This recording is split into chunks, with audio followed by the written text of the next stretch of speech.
ദുരന്ത ഭൂമിയിൽ നിന്നുള്ള ഓരോ മനുഷ്യരുടെയും അനുഭവങ്ങളാണ് ഇപ്പോൾ പ്രേക്ഷകർ കണ്ടുകൊണ്ടിരിക്കുന്നത്. ഒരു പ്രേക്ഷകൻ ഇപ്പോൾ പ്രതികരിക്കാനുണ്ട്. റഹീം പാലക്കാട് നിന്ന്. റഹീം പറഞ്ഞോളൂ. മേഡം, ഞാൻ പാലക്കാട് നിന്ന് വിളിക്കുന്നത്. ഞാൻ ഈ പ്ലാറ്റ്ഫോമിൽ ചന്തയിലെ ഉണക്കിമീൻ കച്ചവടം ചെയ്യുന്ന ആളാണ്. ഞാൻ കച്ചവടം ചെയ്യുന്ന ഇടയ്ക്കാണ് സംസാരിച്ചുകൊണ്ടിരിക്കുന്നത്. പറയൂ.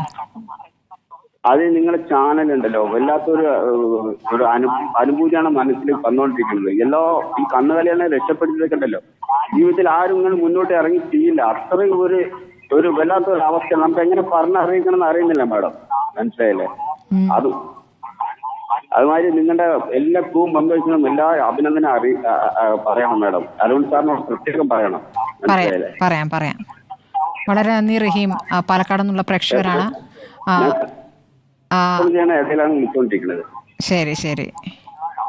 എല്ലാരോടും പറയണം പ്ലീസ്. എല്ലാരോടും നിങ്ങളുടെ ചാനൽ റേറ്റിംഗ് ഇനി മുന്നോട്ട് വരണം. ഈ പറച്ചില്ലാണ്ട് ഈ 24 മണിക്കൂർ എത്ര ദിവസമായി തുടങ്ങിയിട്ട്? ഒരുപാട് ജീവന 4-ാം ദിവസമായി. ഒരുപാട് ദിവസങ്ങളായി തുടങ്ങിയിട്ട് നിങ്ങൾ ഒരുപാട് ജനങ്ങളെ നിങ്ങൾ രക്ഷപ്പെടുത്തിയിട്ട് പിന്നെ അതിന്റെ കൂടെ നിന്നിട്ട് എല്ലാ അഭിനന്ദനങ്ങളും അറിയിക്കണം മേഡം. പ്ലീസ് എല്ലാവർക്കും പറയണം കേട്ടോ. മനുഷ്യർക്കൊപ്പം നിൽക്കുക എന്നുള്ളത് തന്നെയാണല്ലോ റഹീം. ഇപ്പോൾ താങ്കളൊരു വഴിയോര കച്ചവടക്കാരനാണല്ലേ? ഇതിനിടയ്ക്ക് ഈ കച്ചവടത്തിനിടയ്ക്ക് എങ്ങനെ കാണാൻ പറ്റുന്നു? ഞാൻ മൊബൈലിൽ കണ്ടുകൊണ്ടിരിക്കുകയാണ് മേഡം. ഞാൻ ഉണക്കമീൻ കച്ചവടം ചെയ്യണം വഴിയോരത്ത്. അവിടെ മഴയൊക്കെ എങ്ങനെ പാലക്കാട്? മഴ വിട്ട് ഞാൻ പ്ലാസ്റ്റിക് എല്ലാം കെട്ടിട്ട് വിട്ട് മഴ പെയ്യുന്നുണ്ട്, കച്ചവടം ചെയ്യുന്നുണ്ട്, ആൾക്കാർ വന്ന് സാധനം കൊടുക്കുന്നുണ്ട്. വളരെ നന്ദി റഹീം. താങ്കളെപ്പോലുള്ളവരാണ് ഞങ്ങളുടെ കരുത്ത്.